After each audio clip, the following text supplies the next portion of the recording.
What up, guys? Today we're going to be talking about low light training, some techniques and methods that I've learned from other people, taking other courses, watching other YouTube channels, things like that, and implemented it in my training and my philosophy. Hopefully give you guys some valuable knowledge to make your own decisions and move forward with some good low light training. I don't think there's enough talk about this topic. Okay, so let's talk about constant on versus momentary. Let's get right into it. This is my modlite OKW handheld.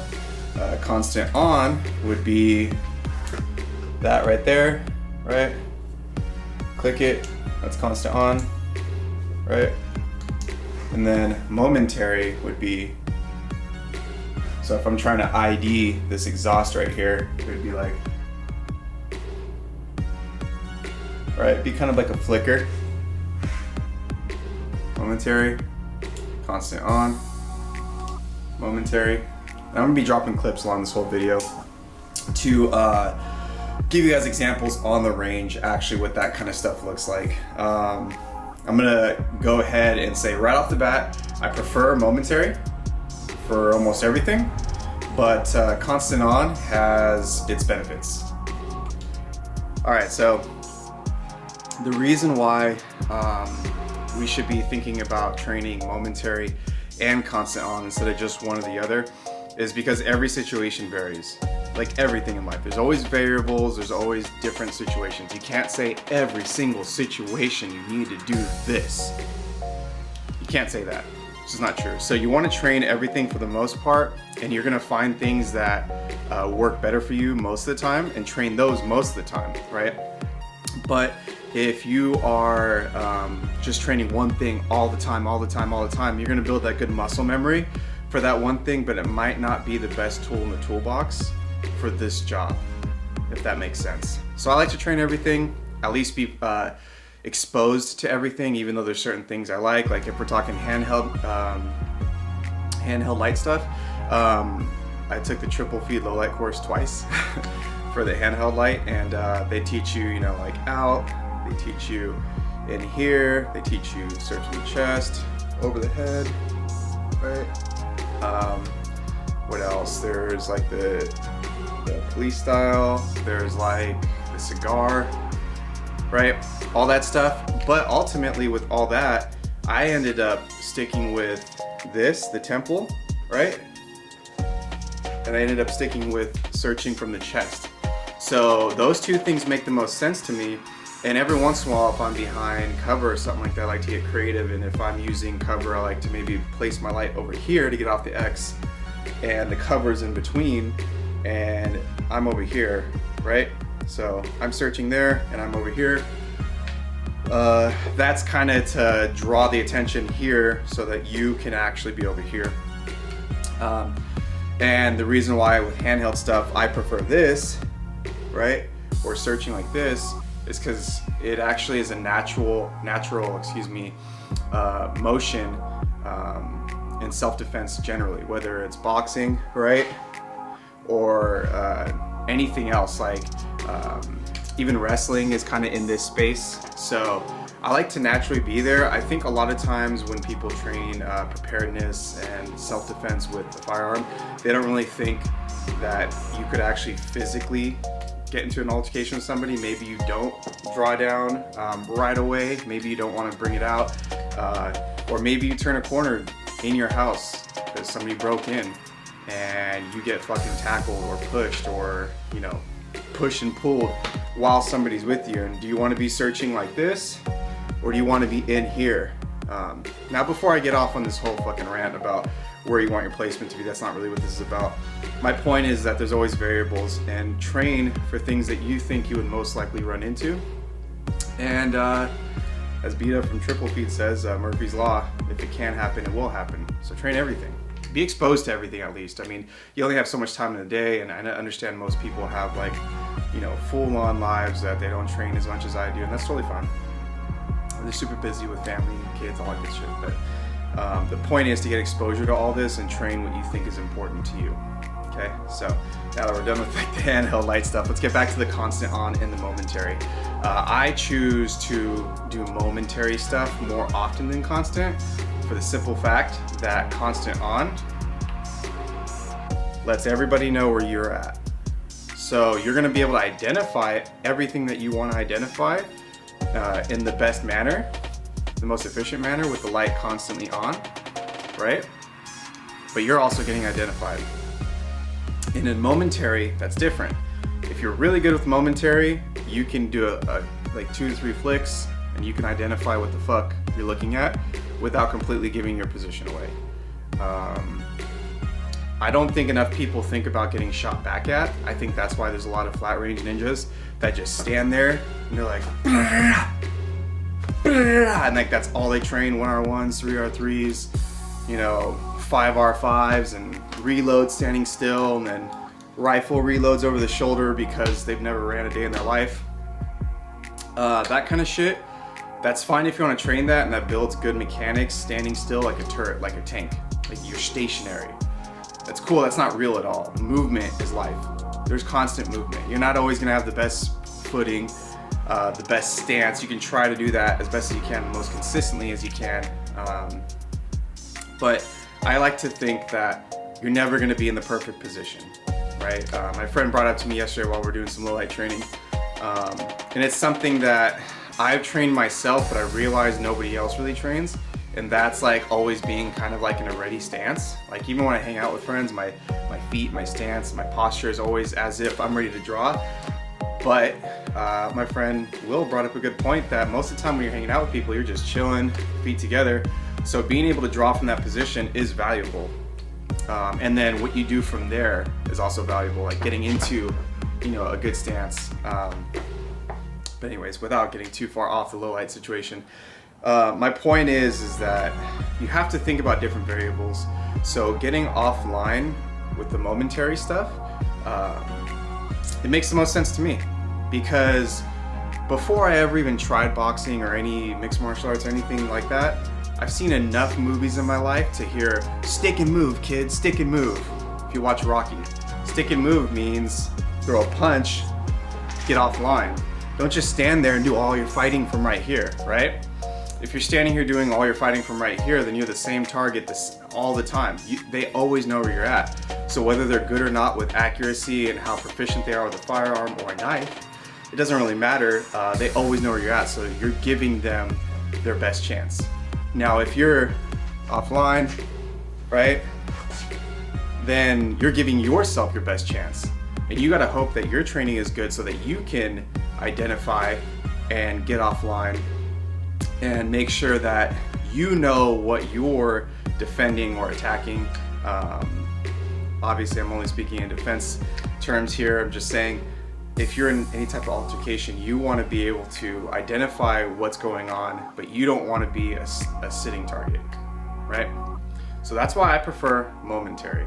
Again, I'm going to drop clips in here to show you the differences between momentary and constant, whether that's just with a handheld or, you know, in mod lights nowadays. Jesus Christ, like there's a lot of stage lighting in this room right now, but I promise you, if you go outside, this thing looks like I have a beacon in my hand. And this is what I carry every day.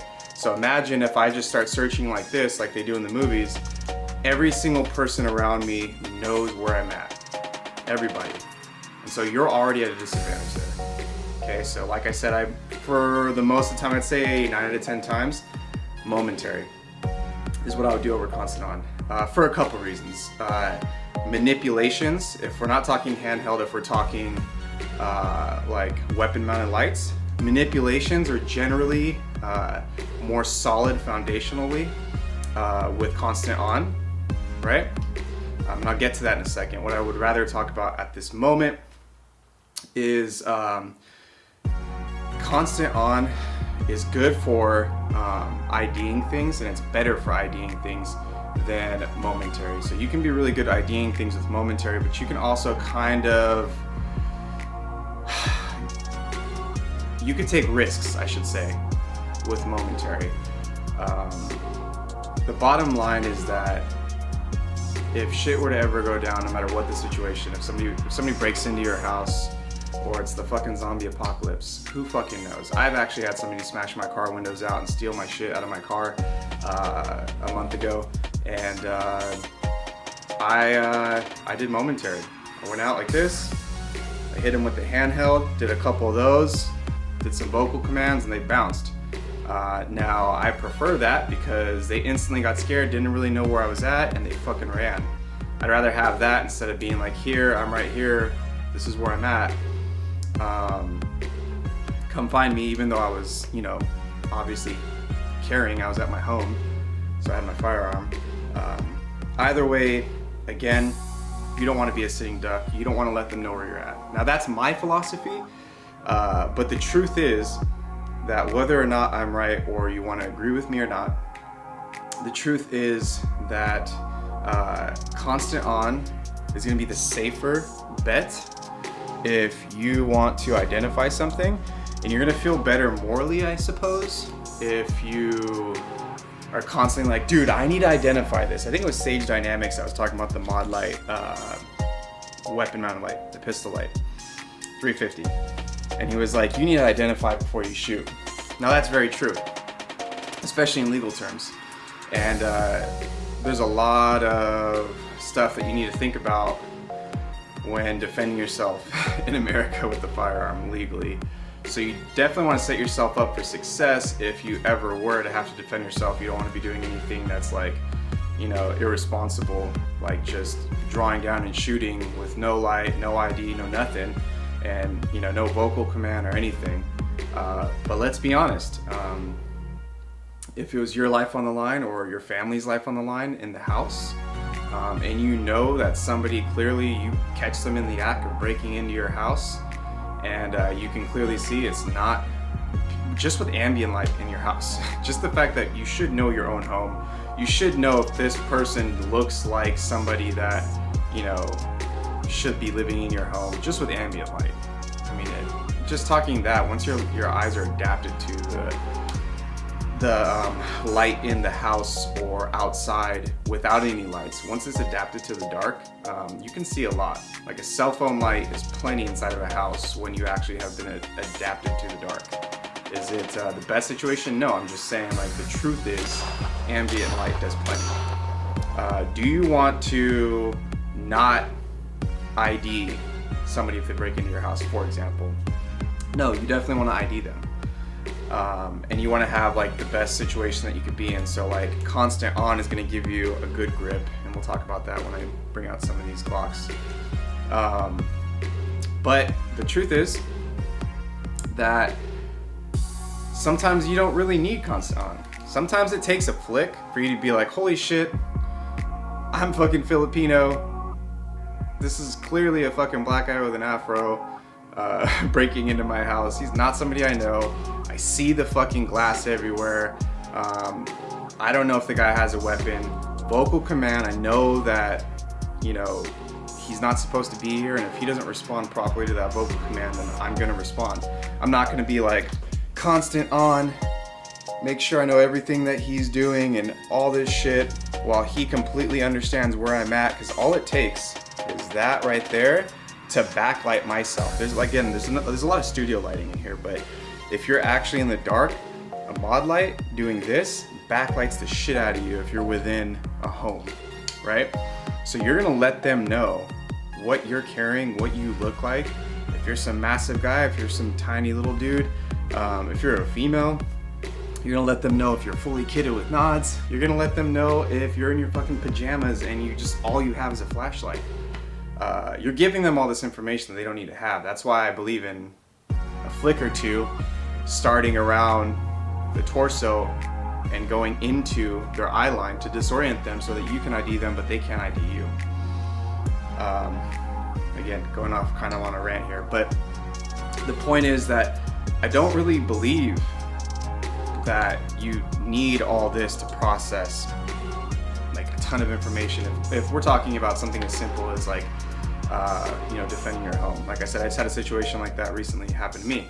And I think, you know, a few flicks is plenty, as long as you consciously know, you actually know for a fact, you're IDing, like you understand this, you process the information. That person's not supposed to be here. I see broken glass. I can't tell what he has. I gave him a what are you doing local over there? Hey, what are you doing there? Back up. He's not backing up. Those are things that you need to process. And all I need personally for that, this is just me, is a few flicks. If you get good at it, then you don't need to do all this shit where you're constantly showing everybody where you're at and backlighting yourself and losing the element of surprise and disorientation with that light, you know, flicking right in their face, right?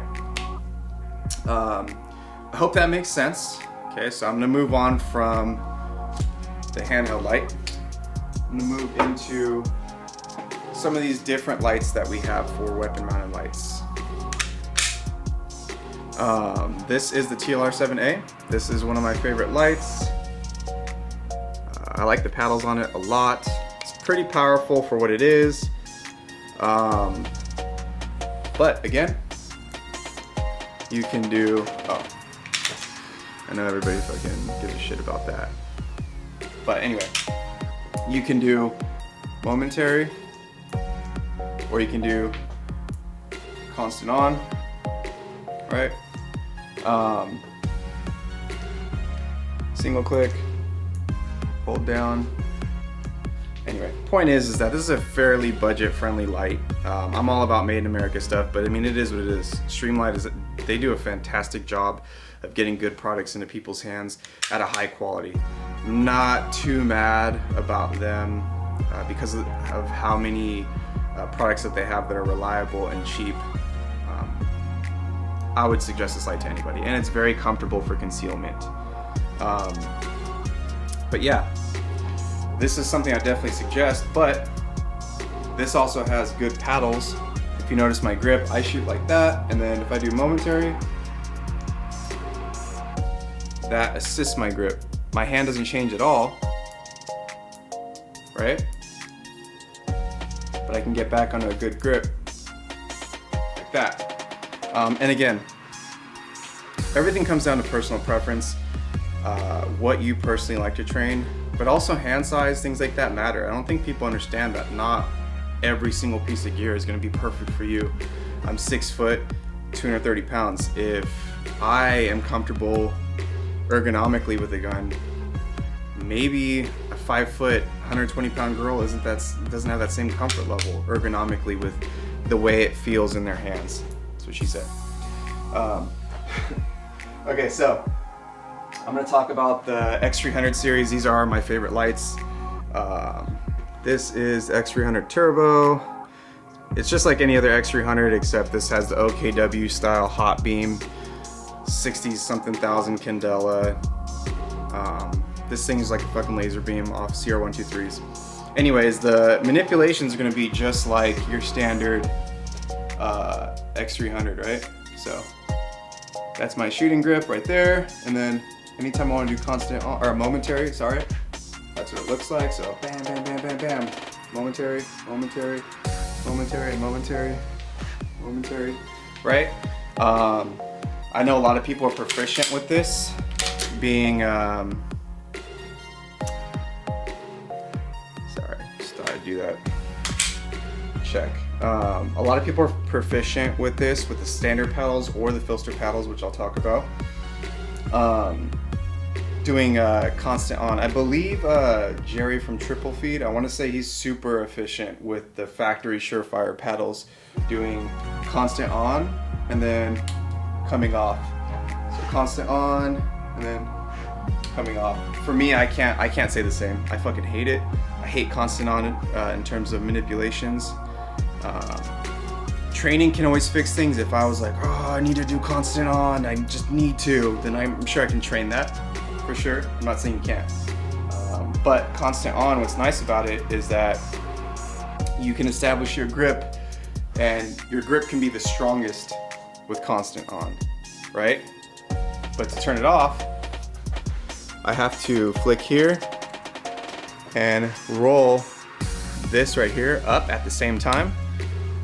And some people are efficient with that. Bam, I'm on, and then I'm on, off. A couple of my buddies that I've airsofted with, Will and Nate, They're very good with that. Way better than I am at that. I'm not gonna tell them not to do that because for one, they're their own people, and for two, it seems to work really well with them. If they can manipulate it that way and it works for them, do it. Do whatever works. Doesn't make sense for me.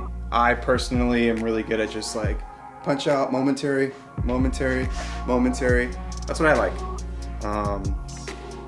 Again, I don't really train that other way too often. I've tried it a handful of times because they're so good with it, but it's not my jam. So these are the factory Surefire paddles, like I was saying. That's my jam. I like those. But we have this modlite PL350 right here with these filter paddles that are utilized on a ton of blocks. Filter paddles usually come with a 3-pack here of these paddles right here. This is the modlite. It's constant on only.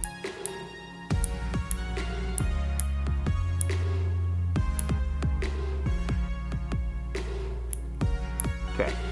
Anyways, these filter paddles generally, this one I believe is the medium size. It's got some ridges on the top and on the back. I have a couple friends who run filter paddles, the super extended ones that are longer than this. They're very slick. They're very soft. I hate them.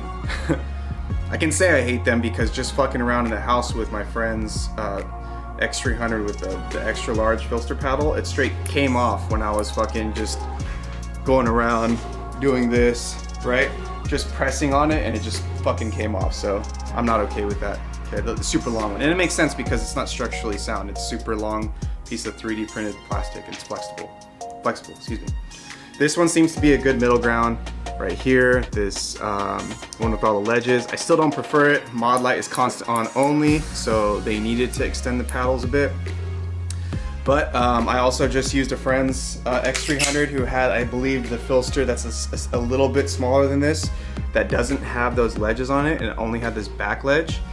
And I was trying to demonstrate how I do my grip and then go into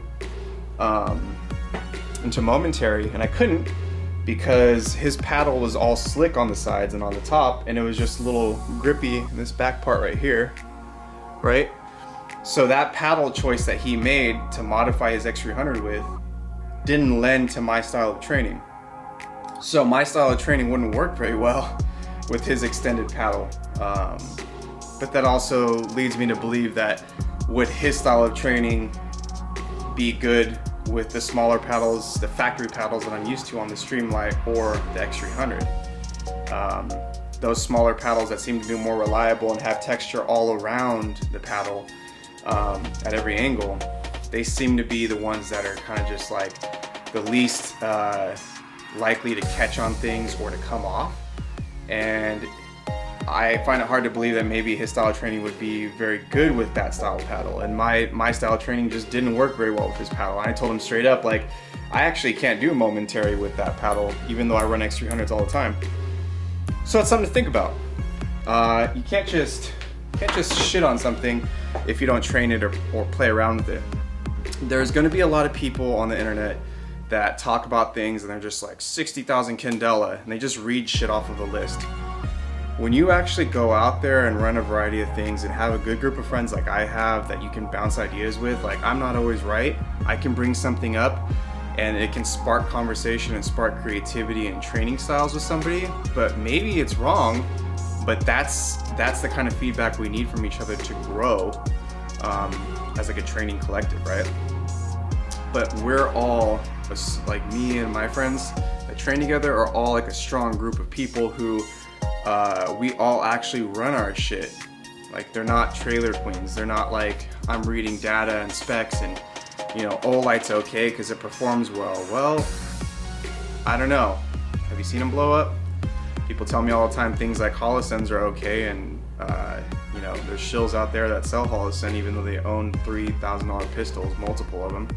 I'll tell you right now, Holocen's not one of the top 3 optics, and I've personally seen a bunch crack, break. One I just used the other day had 2 fucking hollow sights on it side by side, a ghost one and a standard one, because it was just broken because Holocen's trash. But anyways, without going on the Hollister trash thing, my point is that you have to run your gear to form a real opinion. And my opinion hopefully is going to help you with your theories on these things and your training moving forward. But ultimately, it's your body, your hours that you're logging into your training, your pocketbook that's paying for $15,000 nods versus $1,500 nods. So if you just outright can't afford a Surefire X300V, which is my favorite light, the IR device light, it's both white light and IR. Anyways, if you can't afford this is like a $385 light, and all you can afford is the old school TLR7, not even the A, which has the shitty paddles. Let me see if I can get this focused.